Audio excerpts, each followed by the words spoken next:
Welcome to பயோதுளி 12th standard bio botany lesson 1.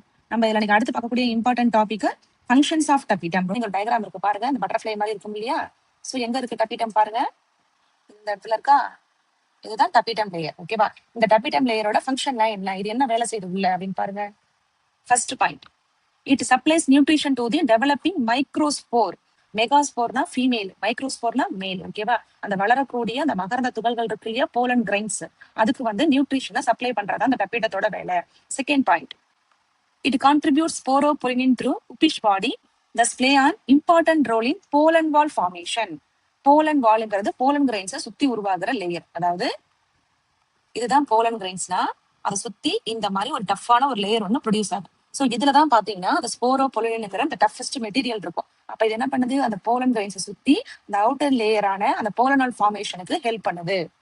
Third point, the pollen kit material is contributed by the tapetal cell and is later transferred to the pollen surface. Pollen கிரைன்ஸுக்கு மேல பாத்தீங்கன்னா orange கலராவோ yellow கலராவோ ஒரு powder மாதிரி இருக்கும், பிசு பிசுப்பா இருக்கும் pollen grains. So அது என்ன பண்ணும்னா பூச்சிகள் எல்லாம் அட்ராக்ட் பண்ணும், அந்த சன்லைட்ல இருந்து வரக்கூடிய யூவி ரேஸ்ல இருந்து அந்த போலன்ஸ் வந்து ப்ரொடெக்ட் பண்ணிக்கும். ஸோ அந்த மாதிரியான அந்த போலன் கிட் மெட்டீரியல்ல கான்ட்ரிபியூட் ஆகிறதுக்கு யார் ஹெல்ப் பண்றானா, இந்த டப்பிடல் செல் தான்.